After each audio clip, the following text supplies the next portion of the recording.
คาระวะสูตรพูดด้วยพระพุทธเจ้าทรงสักการะยังองค์พระสัทธรรมความยำเกรงบุคคลผู้ไม่ยำเกรงไม่ทำความครัดเคร่งไม่เคารพยำเกรงย่อมอยู่เป็นทุกข์ร่ำไปขอถวายความนอบน้อมแด่พระรัตนตรัยมีพระพุทธเจ้าเป็นต้นขอถวายความเคารพพระมหาเถระพระเถรานุเถระเจ้าคณะพระสังฆาธิการทั่วโลกมีพระเดชพระคุณพระธรรมเสนาบดีรองเจ้าคณะภาค7วัดพระธาตุดอยสุเทพเป็นต้นและขออำนวยพรแด่ท่านผู้ฟังท่านผู้ชมสาธุชนพุทธบริษัททั้งหลายวันนี้รายการพระไตรปิฎกลอยฟ้าก็ลอยมาจากวัดพระธาตุดอยสุเทพเยอรมันเขตฮินเซนบาร์กเมืองซีเกนประเทศเยอรมนีเหมือนเดิม ตอนนี้กำลังพักผ่อนนอนหนาวอยู่ที่วัดพระธาตุดอยสุเทพเยอรมัน-3วันนี้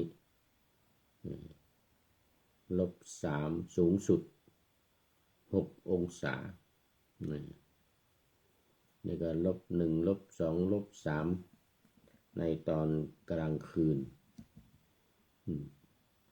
เพราะว่าตอนนี้ที่เมืองไทยตี 5แล้วกำลัง5 ทุ่มที่เยอรมันอันนี้ก็ FC ทั้งหลายก็คงพอตื่นกันขึ้นมาบ้างแล้วแต่ทางในวัดนี่กำลังทำวัดสวดมนต์กัน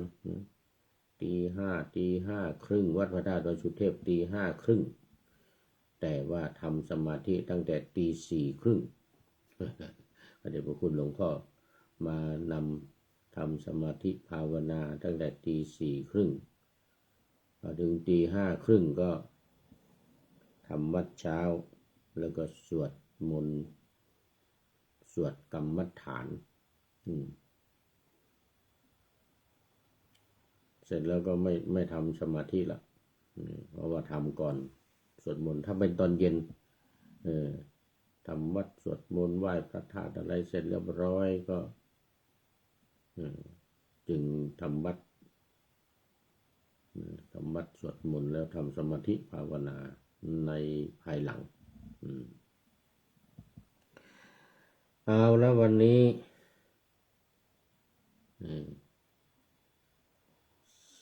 รายการพระไตรปิฎก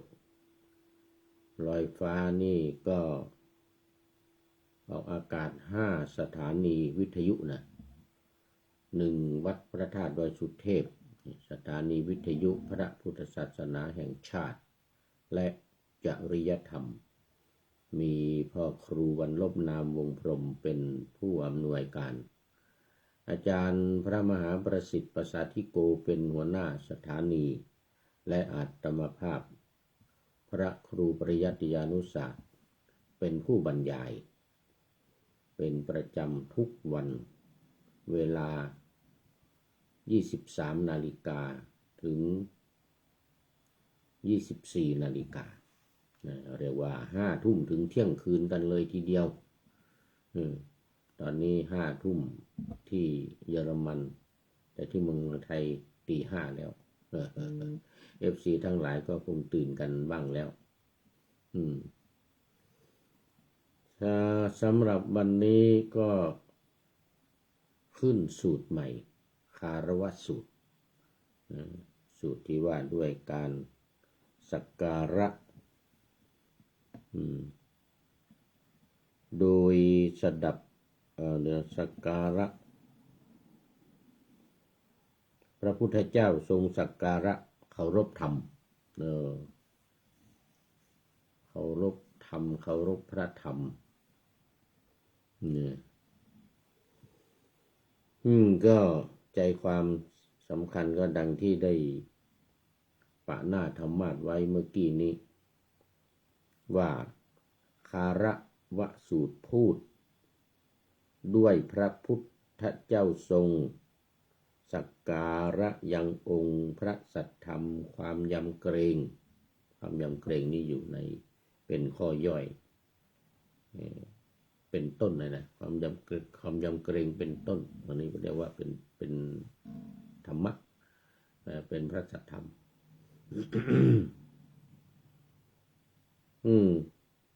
บุคคลผู้ไม่ยำเกรงไม่ทำความครัดเคร่ง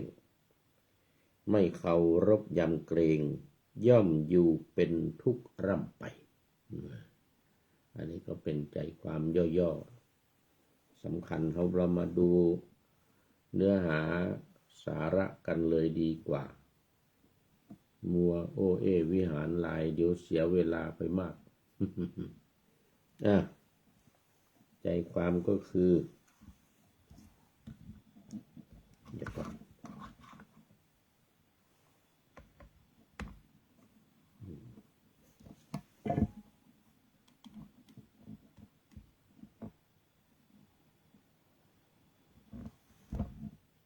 เอวังอานันทนาเมนะอิมังสุตตังมยาสุตังพระสูตรนี้ข้าพเจ้าชื่ออานนท์ได้สดับมาอย่างนี้นี่ เป็นปกติในพระไตรปิฎกเนี่ยไม่มีใครหรอกที่จะเป็นผู้วิสัชนาพระสูตรนอกจากพระอานนทเถระพุทธอุปถากขององค์สมเด็จพระสัมมาสัมพุทธเจ้าอายุ120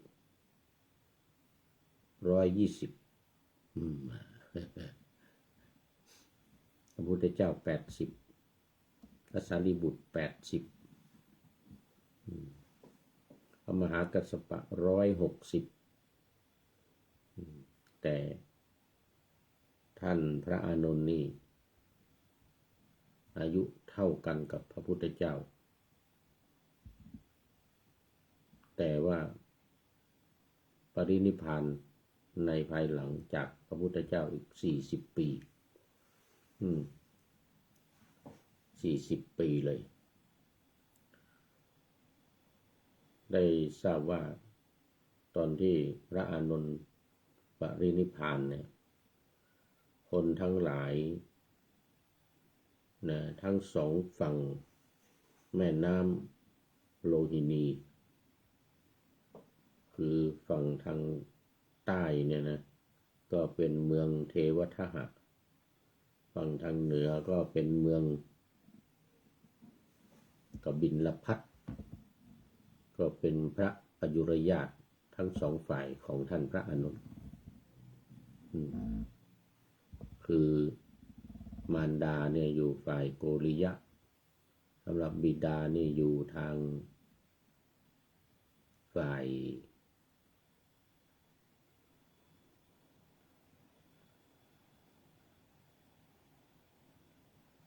กบิลพัสหรือสักยวงศ์เวลาจะปรินิพพานนี่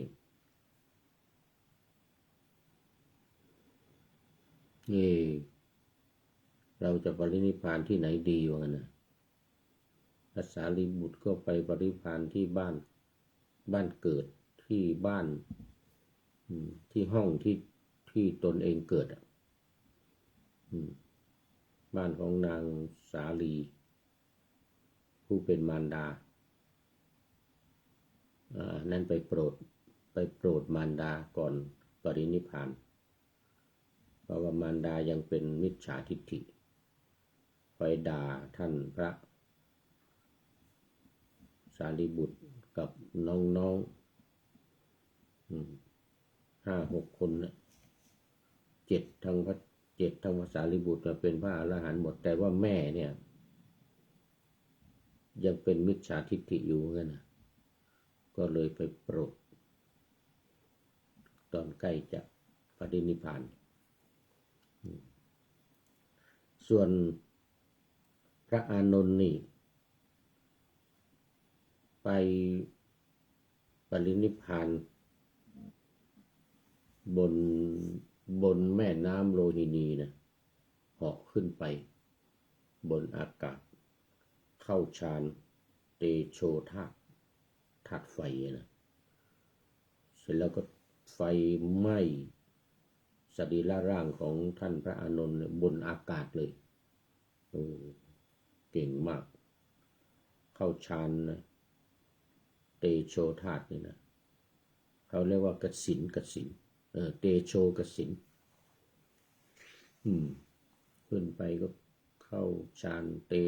โชกสิณจนไฟลุกพรึบไหม้ร่างกายของ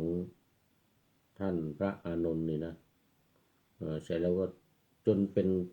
กระดูกเหลือแต่กระดูกเป็นพระธาตุเหลือแต่กระดูกเป็นพระธาตุตกลงมา2 ข้างเลยตกลงไปฝั่งแม่น้ำทางนู้นแล้วก็ฝั่งแม่น้ำทางเหนือทางใต้นี่นะทางเหนือกบิลพัสทางใต้เทวทหารนี่นะเพื่อไม่ให้ญาติเนี่ยแย่งกันถ้าอยู่ข้างใดข้างหนึ่งเนี่ยต้องแย่งกันแน่สมมติว่าปรินิพพานทางด้านทิศเหนืออยู่ทางด้านกบิลพัสอย่างนี้นะจะฝั่งทาง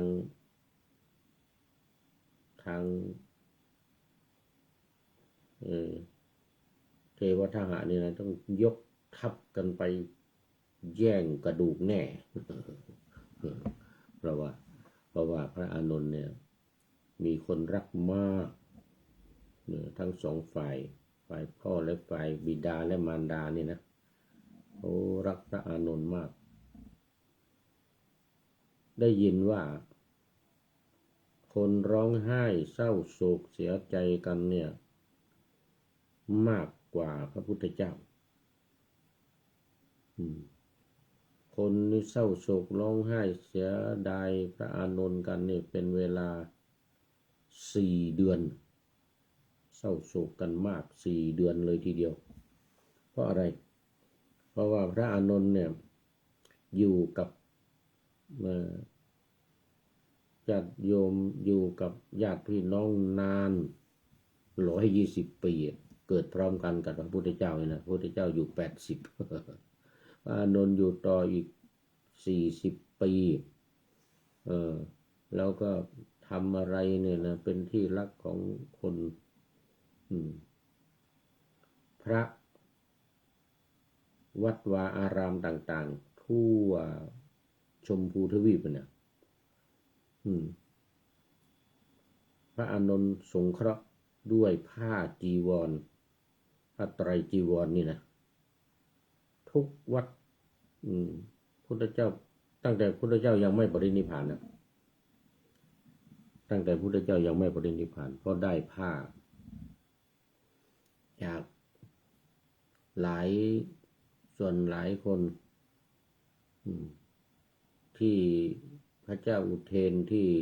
กรุงโกสัมพีเนี่ยเป็นแสนผืนน่ะ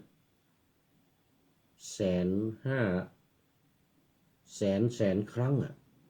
โอ้โหมหาศาล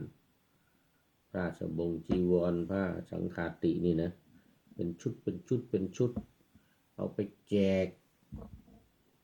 เอาไปถวายพระที่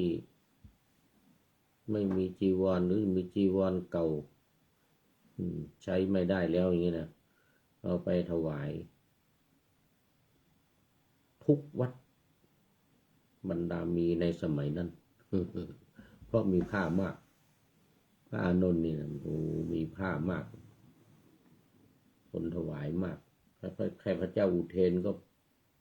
เป็นแสนแล้วหลายเป็นล้านหนึ่งเป็นล้านผืนหนึ่งเป็นล้านหนึ่งล้านหนึ่งนะ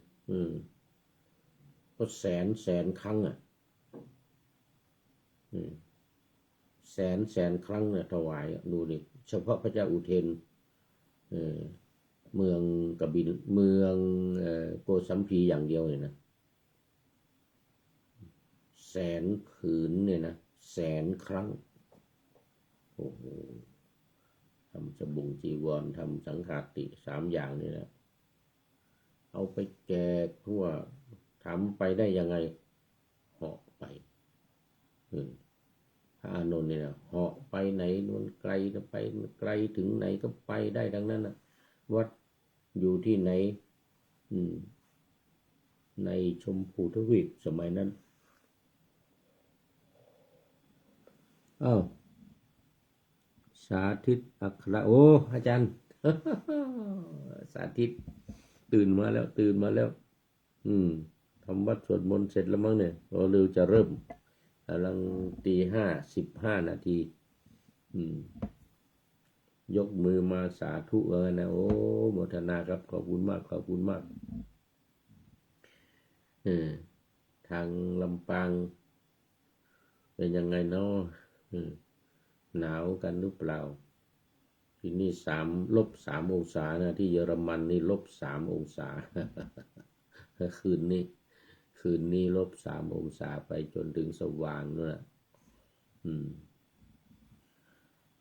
พูดถึงพระอานนท์โอ้เป็นที่รักของคนเพราะว่าเอาผ้าไปแจกเอาผ้าไปแจกทั่วชมพูทวีป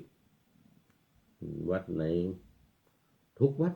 แจกทุกวัดเลยเอาไปถวายทุกวัดเลยวัดไหนมีพระกี่รูปก็ถวายเลยไกลที่ไหนก็เหาะไปได้พอตอนปรินิพพานนี่เหาะขึ้นไปปรินิพพานบนแม่น้ำโลหินีท่านอาจารย์สาธิตอาจารย์สาธิตรู้ดี เอามาดูเรื่องอันนี้กันดีกว่าพูดถึงพระอานนท์มากไปละคราวนี้มาดูเรื่องคารวะสูตรว่าด้วยพระพุทธเจ้าคารวะพระธรรมสมัยหนึ่งพระผู้มีพระภาคแรกตรัสรู้ประทับอยู่ที่ต้นอัชปรณิโคตใกล้ฝั่งแม่น้ำเนรัญชลาตำบลอุลุเวลาครั้งนั้นพระผู้มีพระภาคเสด็จหลีกเร้นอยู่ในที่สงัดเหมือนอาจารย์สาธิตเนี่ยชอบหลีกเล่นปฏิบัติธรรมกรรมฐานก็เกิดความรำพึงว่าบุคคลผู้ไม่เคารพไม่ยำเกรงย่อมอยู่เป็นทุกข์เหมือนกันนะเราพึงสักการะเคารพอาศัยสมณะหรือพราหมณ์คนไหนเนาะแลสมณะพราหมณ์คนไหนเนาะแลจะพึงเคารพนับถือลำดับนั้นพระผู้มีพระภาคได้มีพระดำริขอไปดังนี้ว่าเราพึงสักการะเคารพอาศัยสมณะหรือพราหมณ์อื่นอยู่เพื่อความบริบูรณ์แห่งศีลขันธ์ที่ยังไม่บริบูรณ์เหมือนกันนะแต่เราไม่เห็นสมณะหรือพราหมณ์อื่นในโลกพร้อมทั้งเทวโลกมารโลกพรหมโลกและหมู่สัตว์พร้อมทั้งสมณพราหมณ์เทวดาและมนุษย์ที่มีศีลสมบูรณ์กว่าเราเราจะพึงสักการะเคารพอาศัยอยู่ไม่มีใครที่มีศีลบริสุทธิ์มากกว่าพระพุทธองค์ไม่มี เราพึงสักการะเคารพอาศัยสมณะหรือพราหมณ์อื่นอยู่เพื่อความบริบูรณ์แห่งสมาธิขันธ์ที่ยังไม่บริบูรณ์เราก็ไม่เห็นสมณะพราหมณ์ในทั้งเทวดาและเทวโลกที่จะอาศัยอยู่ได้นะเราพึงสักการะเคารพอาศัยสมณะหรือพราหมณ์อื่นอยู่เพื่อความบริบูรณ์แห่งปัญญาขันธ์ศีลขันธ์สมาธิขันธ์ปัญญาขันธ์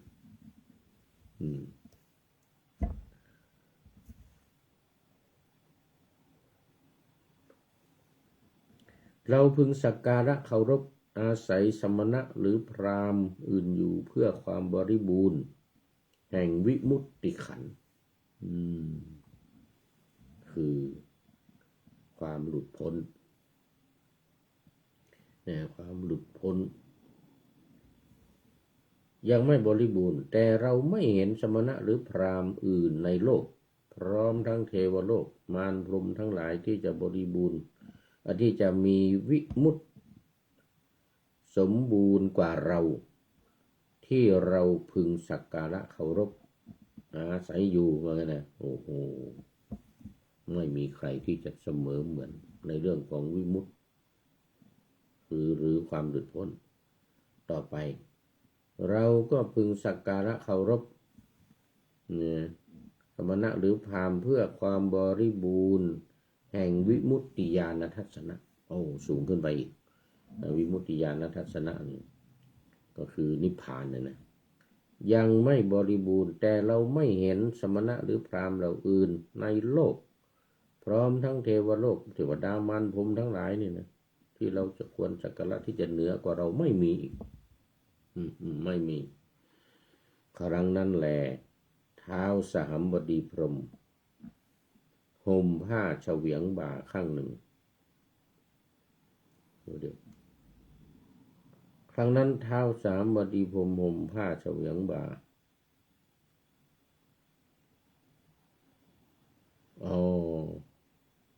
ลำพึงก่อน ยังไม่ทันลำพึงเลยรีบห่มผ้าเฉวียงบ่าซะแล้ว ท้าวสหัมบดีพรหมเนี่ยยังไม่ได้ยังไม่ได้ลำพึงห่มผ้าซะแล้ว ก็ลำพึงก่อนเนี่ยลำพึงก่อนว่าพระผู้มีพระภาคเนี่ย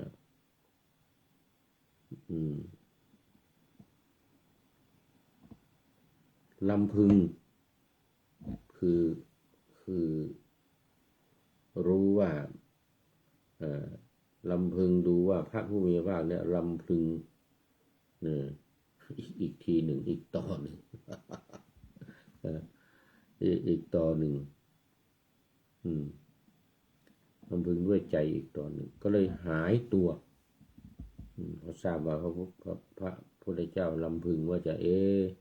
เคารพใครจะเคารพใครดีเนี่ยจะเคารพแม้ว่าเทียบด้วยศีลด้วยสมาธิด้วยปัญญาด้วยวิมุตติด้วยวิมุตติญาณทัศนะด้วยก็ยังไม่มีใครเหนือเราเราจะไปกราบไหว้ใครวะเนี่ย พอสาบดีพรหมทราบอย่างนั้นทราบว่าพุทธองค์ทรงลำพึงอย่างนั้นก็หายวับไปกับตาเลยจากสวรรค์ไปปรากฏณเบื้องพระพักตร์ของพระผู้มีพระภาคเหมือนบุรุษเหยียดแขนออกไปแล้วก็พับแขนเข้ามานี่ปั๊บแป๊บถึงแล้วครั้งนั้นแลท้าวสามบดีพรหมห่มผ้าเฉวียงบ่าข้างหนึ่งประนมมือไปทางทิศที่พระผู้มีพระภาคประทับอยู่แล้วได้กราบทูลพระผู้มีพระภาคดังนี้ข้าแต่พระผู้มีพระภาคข้อนี้เป็นอย่างนั้นนะ เหมือนกับที่พระพุทธองค์ทรงลำพึงข้อนี้เป็นอย่างนั้นข้าแต่พระสุคตข้อนี้เป็นอย่างนั้นนะข้าแต่พระองค์ผู้เจริญ พระอรหันตสัมมาสัมพุทธเจ้าในอดีตทรงสักการะเคารพอาศัยธรรมอยู่อาศัยธรรมอยู่ข้าแต่พระผู้มีพระภาคผู้เจริญแม้พระผู้มีพระภาคอรหันตสัมมาสัมพุทธเจ้าในปัจจุบันก็ขอจงสักการะเคารพอาศัยธรรมอยู่เถิดนะโอ้โหไปกราบทูลพระองค์ให้คารวะเคารพธรรมท้าวสหัมบดีพรหมกราบทูลดังนี้แล้วจึงได้กล่าวคาถาต่อไปอีกว่านี่มีกล่าวคาถาด้วย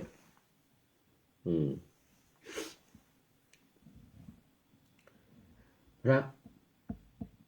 สัมพุทธเจ้าในอดีตนะ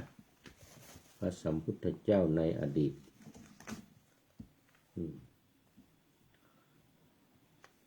พระสัมพุทธเจ้าในอนาคตและพระสัมพุทธเจ้าพระองค์ใดในปัจจุบันทั้งในอดีตทั้งในอนาคตทั้งในปัจจุบันผู้ขจัดความเศร้าโศกของสัตว์เป็นจำนวนมากให้พินาศไปให้พินาศไป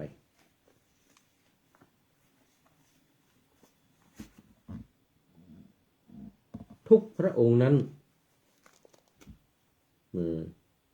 ล้วนเคารพพระสัทธรรมอยู่นี่เป็นธรรมดาของพระพุทธเจ้าทั้งหลายว่างั้นนะเป็นธรรมดาของพระพุทธเจ้าทั้งหลายเพราะเหตุนั้นแลกุลบุตรผู้ใฝ่ประโยชน์มุ่งหวังความเป็นใหญ่ระลึกถึงคำสอนของพระพุทธเจ้าทั้งหลายพึงเคารพพระสัทธรรมอันนี้คารวะสูตรเป็นสูตรที่สองอันนั้นใจความสำคัญก็อยู่ที่ว่าแม้พระพุทธเจ้าเนี่ยก็ยังเคารพพระธรรมดังนั้นพระธรรมจึงใหญ่กว่าพระพุทธเจ้าพระพุทธเจ้าเป็นรัตนะที่หนึ่งก็ตามนะที่สองพระธรรมที่สามพระสงฆ์แต่พระพุทธเจ้าเมื่อเคารพพระธรรมคำสอนเพราะว่าเห็นคนอื่นๆไม่สมควรทั้งศีลทั้งสมาธิปัญญาไม่มีใครเสมอเหมือนแล้วก็เลยเคารพพระธรรมพระสัทธรรมเพราะว่าถ้าไม่มีพระธรรมไม่มีพระสัทธรรมเนี่ยพระพุทธเจ้าก็ไม่สามารถที่จะเป็นพระพุทธเจ้าได้เพราะการบรรลุธรรมนี่เองธรรมนี่มันเป็นธรรมชาติที่อยู่ในโลกนี้เนี่ยพระพุทธเจ้าเนี่ยเป็นเพียงผู้มาค้นพบไม่ได้บัญญัติขึ้นใหม่แม้แต่นิดเดียวแม้แต่นิดเดียวเนี่ยปลานิ้วก้อยนี่ก็ไม่มีแค่ปลายนิ้วก้อยนี่ก็ไม่มีมันมีอยู่เนี่ยในโลกนี้แล้วเนี่ยแต่คนไม่รู้กันเองคนไม่รู้พระพุทธเจ้ามาตรัสรู้ที่มีการเปรียบเทียบเหมือนกับการหงายถ้วยที่คว่ำอยู่เนี่ยให้หงายขึ้นมาพลิกถ้วยที่คว่ำอยู่นี่หงายขึ้นมาให้คนได้เห็นว่าข้างในถ้วยเนี่ยมีอะไรบ้างวะเนี่ยแต่นี้ไม่ใช่ถ้วยนี่มือ มีอะไรบ้างเลยนะนี่แหละจึงถือว่าธรรมะเนี่ยมันเป็นธรรมชาติมันเป็นสิ่งที่มีอยู่ในโลกนี้ไม่ใช่ของใครเป็นของกลางพระพุทธเจ้าเพียงแต่มาค้นพบเท่านั้นเองคนอื่นในพุทธันดรเนี่ยระหว่างพระพุทธเจ้าองค์หนึ่งมาองค์หนึ่งเนี่ยไม่มีใครรู้ได้แล้วจากนี้ไปอีกพระพุทธเจ้าองค์ของเราเนี่ยไปนะจนถึงพระศรีอริยเมตไตรนะอีก80,000 ปีนะ80,000 ปีกับ 2,500ต้นเป็นนิดหน่อย568 2,532อ่ะนะ2,532 ปีให้บวกกับ 80,000 ปีที่พระศรีอริยเมตไตรจะมาอุบัตินี่นะ 80,000 กับ 2,532 ปีนี่เพราะว่าอายุของพระศรีอริยเมตไตรนั้นจะมี 80,000นะเมื่อในสมัยนั้นคนทั้งหลายก็อายุ 80,000เหมือนกันหมดนะอายุไข 80,000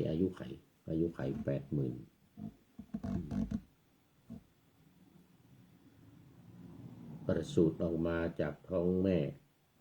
50,000 ปีจึงตรัสรู้อยู่ต่ออีก 30,000 ปีเป็น 80,000 ปีคนได้อยู่นาน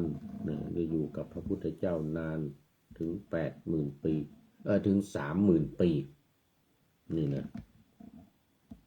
แต่ว่าเนี่ยพระสัมพุทธเจ้าองค์ใดในปัจจุบันในอดีตในอนาคตเนี่ยนะทุกพระองค์เคารพพระธรรมด้วยกันทั้งนั้นดังนั้นแม้แต่พระพุทธเจ้ายังเคารพพระธรรมเราทั้งหลายก็ต้องเคารพพระธรรม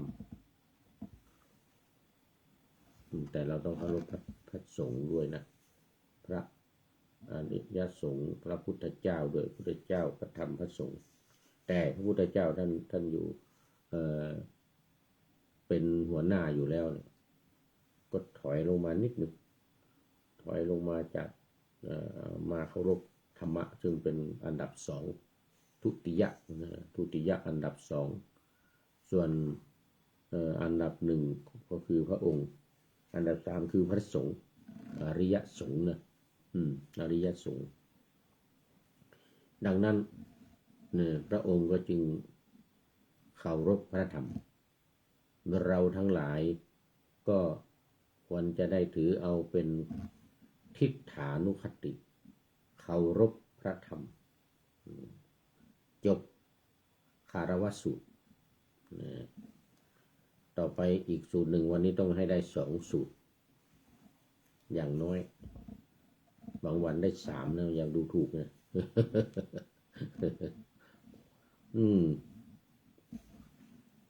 ต่อไปเป็นพรหมเทวสูตรว่าด้วย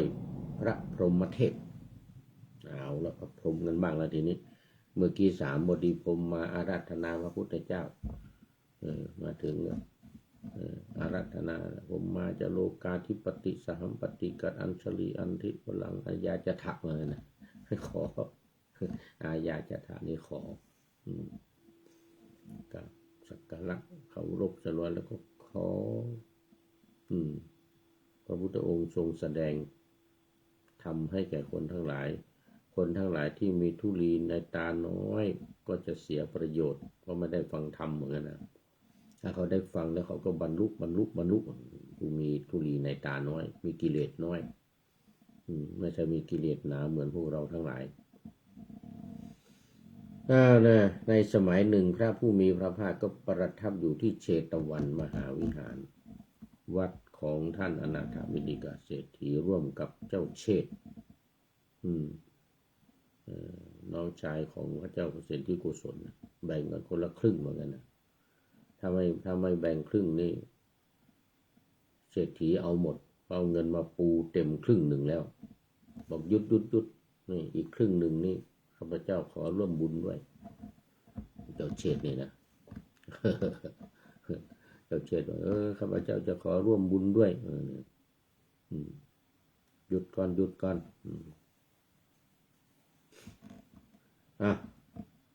มาต่อครั้งนั้นท่านพระพรหมเทพหลีกออกไปอยู่คนเดียวไม่ประมาทมีความเพียร อุทิศกายและใจอยู่ไม่นานนักก็ทำให้แจ้งซึ่งประโยชน์ยอดเยี่ยมอันเป็นที่สุดแห่งพรหมจรรย์ก็คือบรรลุเป็นพระอรหันต์ได้ประโยชน์อันยอดเยี่ยม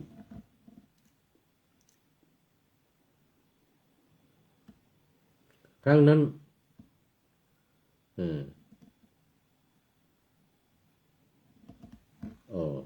ที่เรากุลบุตรออกจากเรือนบวชเป็นบรรพชิตโดยชอบต้องการ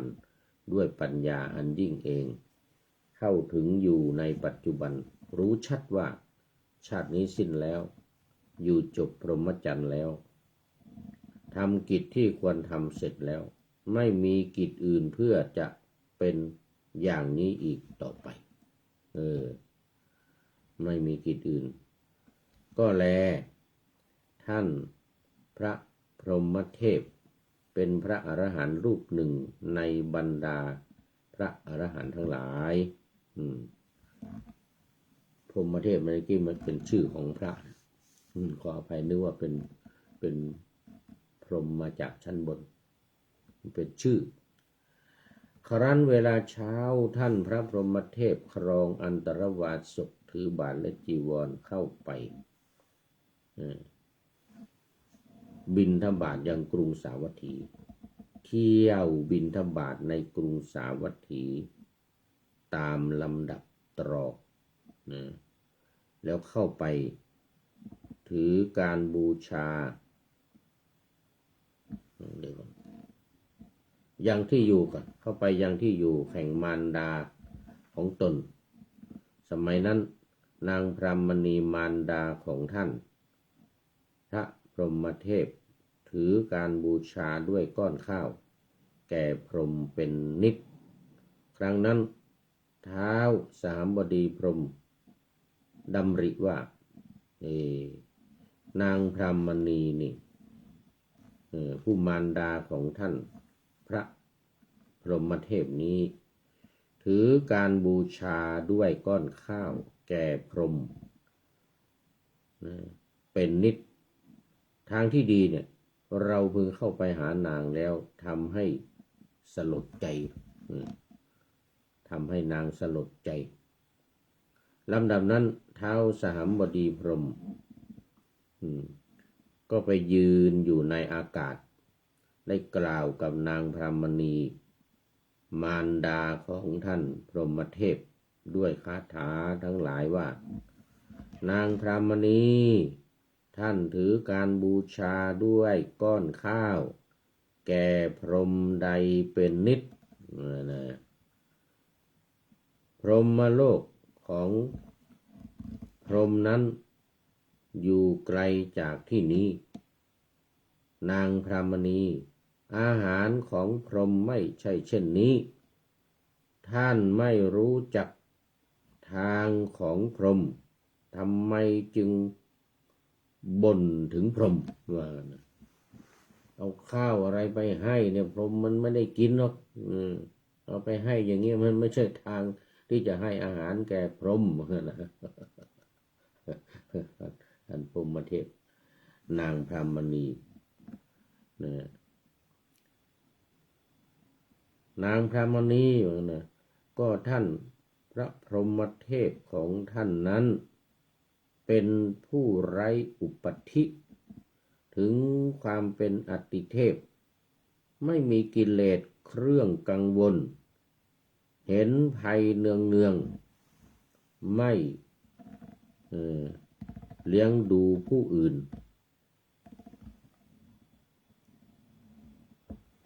ไม่เลี้ยงดูผู้อื่น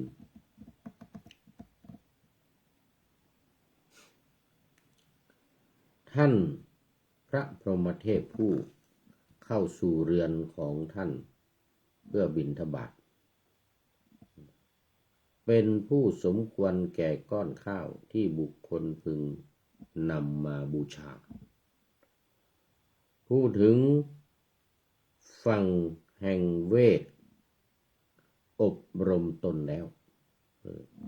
ฝั่งแห่งเวทควรแก่ทัก ษิณาของมนุษย์และเทวดาทั้งหลายลอยบาปแล้วไม่ถูกตัณหาและทิฏฐิฉาบทาเป็นคนเยือกเย็นกำลังเที่ยวแสวงหาอาหารอยู่อดีตและอนาคตไม่มีแก่ท่านพระพรหมเทพนั้นท่านพระพรหมเทพเป็นผู้สงบระงับปราศจากควันไม่มีทุกข์ไม่มีความหวังวางอาทยาแล้วในปุถุชนผู้ยังมีความหวาดหวั่นและในพระขีณาสพผู้มั่นคงขอท่านพระพรหมเทพนั้นจงบริโภคบิณฑบาตอันเลิศสำหรับบูชาพรหมของท่านสำหรับบูชาพรหมของท่าน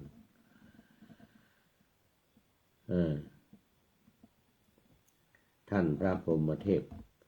ซึ่งเป็นผู้ปราศจากเสนามานมีจิตสงบระงับฝึกตนแล้วเที่ยวไปเหมือนช้างประเสริฐไม่หวั่นไหวเป็นภิกษุณี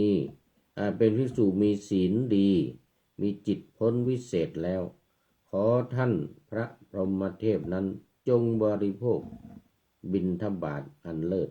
สำหรับบูชาพรหมของท่าน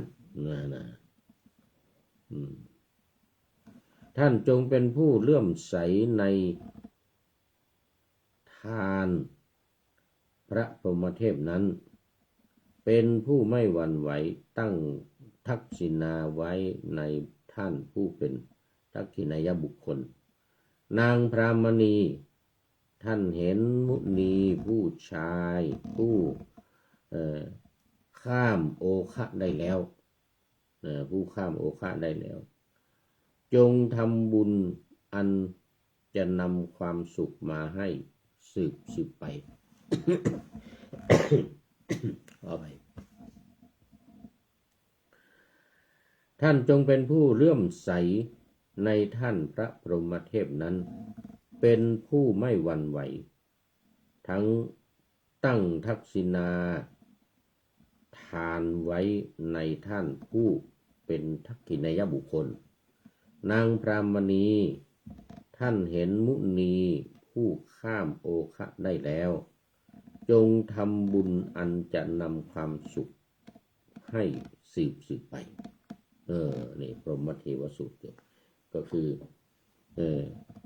ท่านพระพรหมเทพเนี่ยก็เข้าไปหามารดาแล้วก็ให้โอวาทแก่มารดา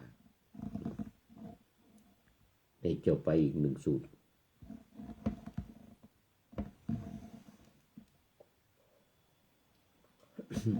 ขอไปชักง่วงมาแล้วนี่ตอนนี้มันเที่ยงคืนที่นี่นะยังเกือบไปเหลืออีก8 นาทีเหลืออีก8 นาทีคราวนี้ก็ไปเตือนมารดาผู้เป็นแม่ของตัวเองนี่ท่านพระพรหมเทพนี่นะก็ไปเตือนมารดาผู้เป็นแม่ของตัวเองนางพระมณีว่างั้นนะท่านเห็นมุนีผู้ข้ามโอคะได้แล้วจงทำบุญอันจะนำความสุขมาให้โอคะนี่ก็คือโอคะ4กามโมคะโอคะคือกามภโวคะโอคะคือภพทิฏโธคะโอคะคือทิฏฐิแล้วก็อวิชโชคะโอคะคืออวิชชาโอคะทั้ง4นี้จงข้ามทำบุญอันจะนำความสุขมาให้สืบไปนี่ก็จบอีกสูตรหนึ่งนะนี่ได้อีก3 สูตรแล้ววันนี้เอาสูตรที่4สูตรที่3เลยวันนี้ได้3 สูตรพอมีเวลาภกัสสูตรว่าด้วยภกพรหม พระกับพรหมอันนี้มันเป็นพรหมมสังยุตมันต้องเกี่ยวกับพรหมป่าดูบาคากับพรหมนี่เป็นยังไงบ้างข้าพเจ้าได้สดับมาอย่างนี้สมัยหนึ่งพระผู้มีพระภาคประทับอยู่ณพระเชตวันอารามของอนาถบิณฑิกเศรษฐีสมัยนั้นพระกับพรหมได้เกิดทิฏฐิชั่วเช่นนี้ว่าโอ้พระกับพรหมนี่เกิดทิฏฐิชั่วนะฐานะแห่งพรหมนี้เที่ยงยั่งยืนติดต่อกันคงที่มีความไม่เคลื่อนเป็นธรรมดาไม่เกิดไม่แก่ไม่ตายไม่จุติไม่อุบัติอันหนึ่งเครื่องสลัดออกจากทุกข์อันยิ่งอย่างอื่นนอกจากฐานะแห่งพรหมนี้ไม่มีเพราะงั้นโอ้ไปกันใหญ่เลยทีนี้ถือว่าพระพรหมเนี่ยเป็นสูงสุดโดยเฉพาะในศาสนาพราหมณ์นี่นะเขาจะถือเรื่องพรหมเนี่ยเป็นที่สุดเลยพระพรหมเป็นผู้สร้างเขาเป็นผู้สร้างคนทั้งหลายสิงสารสัตว์ต้นไม้ใบหญ้าและทั้งหลายนี่นะทั้งน้ำทั้งดินทั้งฟ้าอากาศนี่พระเจ้าสร้างทั้งนั้นพระเจ้าสร้างทั้งนั้นไม่ใครจะเหนือกว่าพรหมนี่ไม่มีเพราะว่าครั้งนั้นพระผู้มีพระภาคทรงทราบความคิดคำหนึ่งของพระกับพรหมด้วยพระทัยแล้วทรงหายพระองค์จากพระเชตวันแล้วไปปรากฏในพรหมโลกนั้นเปรียบเหมือนบุรุษเหยียดแขนออกและคู่แขนเข้าเนี่ยฉะนั้นพระกับพรหมได้เห็นพระผู้มีพระภาคผู้มีกำลังผู้เสด็จมาแต่ไกลได้กราบทูลพระผู้มีพระภาคดังนี้ว่าข้าแต่พระองค์ผู้นิรทุกข์ผู้นิรทุกข์ขอพระองค์จงเสด็จมาเถิดขอรับเสด็จนานๆพระองค์จะมีเวลาเสด็จมาณที่นี้นะข้าแต่พระองค์ผู้นิรทุกข์ก็ฐานะแห่งพรหมนี้เที่ยงยั่งยืนติดต่อกันคงที่มีความไม่เกิดไม่แก่ไม่เจ็บไม่ตายเป็นธรรมดาไม่จุติไม่อุบัติอันหนึ่งเครื่องสลัดออกจากทุกข์อันยิ่งอย่างอื่นนอกจากฐานะแห่งความเป็นพรหมนี้ไม่มีคราวนี้มาดูว่าพระพุทธเจ้าจะว่ายังไงเมื่อพระกับพรหมกล่าวเช่นนี้แล้วพระผู้มีพระภาคได้ตรัสกับพระกับพรหมดังนี้ว่าท่านผู้เจริญทั้งหลายพระกับพรหมถึงความโง่เขลาแล้วหนอพระกับพรหมถึงความโง่เขลาแล้วหนอพระกับพรหมกล่าวฐานะแห่งพรหมที่เป็นของไม่เที่ยงว่าเที่ยงกล่าวฐานะของพรหมที่ไม่ยั่งยืนว่ายั่งยืนและกล่าวฐานะแห่งพรหมที่ไม่ติดต่อกันว่าติดต่อกันกล่าวฐานะแห่งพรหมที่ไม่คงที่ว่าคงที่กล่าวฐานะแห่งพรหมที่มีความเคลื่อนเป็นปกติเป็นธรรมดาว่ามีความไม่เคลื่อนเป็นธรรมดาและกล่าวฐานะแห่งพรหมอันเป็นที่เกิดไม่อุบัติอันหนึ่งย่อมกล่าวเครื่องสลัดออกจากทุกข์อันยิ่งอย่างอื่นซึ่งมีอยู่ว่าไม่มีพระกับพรหมไม่อุบัติขึ้นอันหนึ่งย่อมกล่าวเครื่องสลัดจากทุกข์อันยิ่งอย่างอื่นมีอยู่ว่าไม่มี คราวนี้พระกัปพงก็กราบทูลว่าข้าแต่พระโคดมพวกข้าพระองค์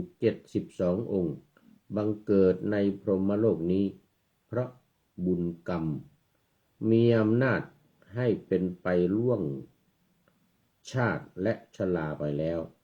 การอุบัติในพรหมโลกซึ่งถึงฝั่งแห่งเวทนี้เป็นที่สุดแล้วชนมิใช่น้อยย่อมปรารถนาเป็นดังพวกข้าพระองค์นะคราวนั้นพระผู้มีพระภาคก็จึงตรัสกับพระกัปพมว่า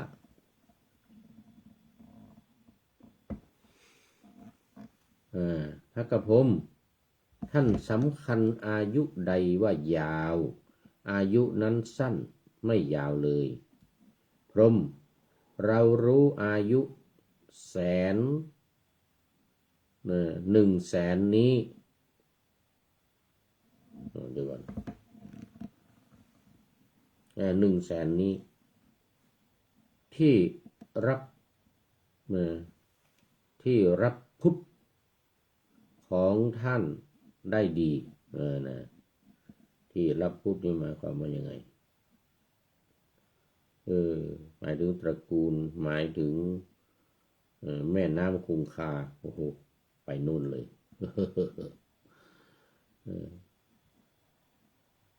พระกัปพมก็กราบทูลอีกว่าข้าแต่พระผู้มีพระภาคพระองค์ตรัสว่าเราเป็นผู้มีปกติเห็นไม่มีที่สิ้นสุด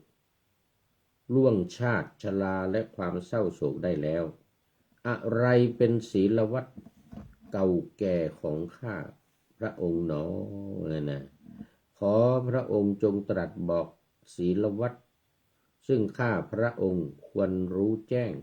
ด้วยเถิด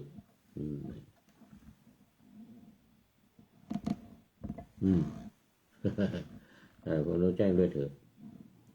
พระผู้มีพระภาคตรัสว่า1ข้อที่ท่านให้มนุษย์เป็นอันมากผู้กระหายน้ำซึ่งถูกแดดแผดเผาในฤดูร้อนได้ดื่มน้ำนั่นเป็นศีลวัตรเก่าแก่ของท่าน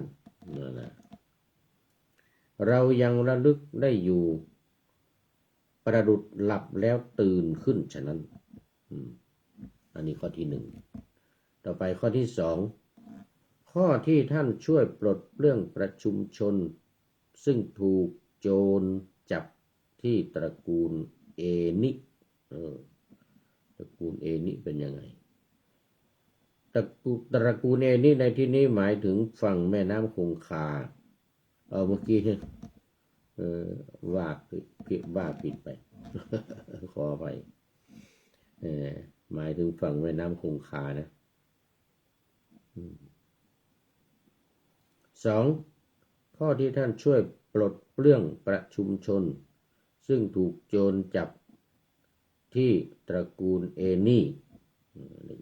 ว่าไปแล้วนั้นเป็นศีลวัตรเก่าแก่ของท่านเรายังระลึกได้อยู่ประดุจหลับแล้วตื่นขึ้นฉะนั้นประดุจตื่นขึ้น3ข้อที่ท่านข่มขีด้วยกำลังแล้วช่วยปลดเปลื้องเรือซึ่งถูกนาคผู้ร้ายจับไว้ในกระแสของแม่น้ำคงคาเพราะความเอ็นดูในหมู่มนุษย์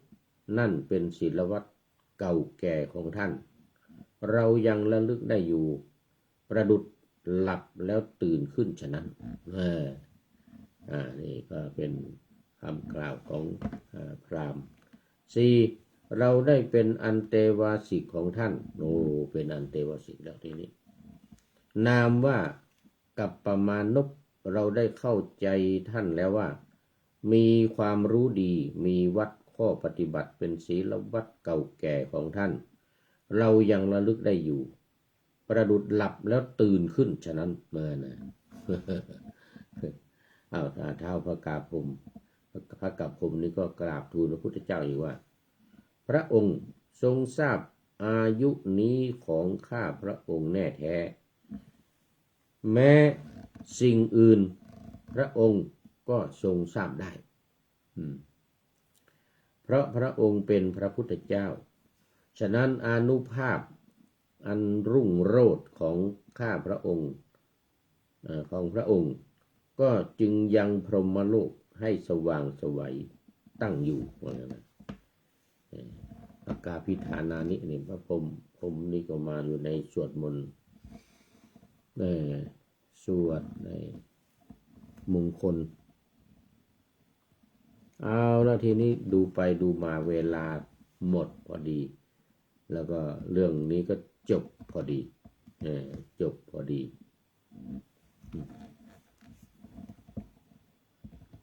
FC ทั้งหลายยังไม่มีมีท่านอาจารย์สาธิตรูปเดียวเข้ามาเป็นท่านแรกก็เป็นท่านสุดท้ายนะ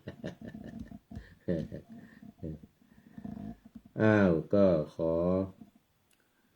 นำพระไตรปิฎกลอยฟ้าไปจากผู้ฟังทั้งหลายในโลกล่าวันต่อไปจะได้จรย้อนกลับมาสู่สถานีใหม่ให้ท่านฟังอย่าลืมเปิดวิทยุหรือเครื่องรับโทรศัพท์โมบายคอมพิวเตอร์ผัง YouTube เฟซเพจไลน์ให้ดังๆเพื่อชมฟังรายการวันต่อไปขอทุกท่านมีความสุขทุกคืนวัน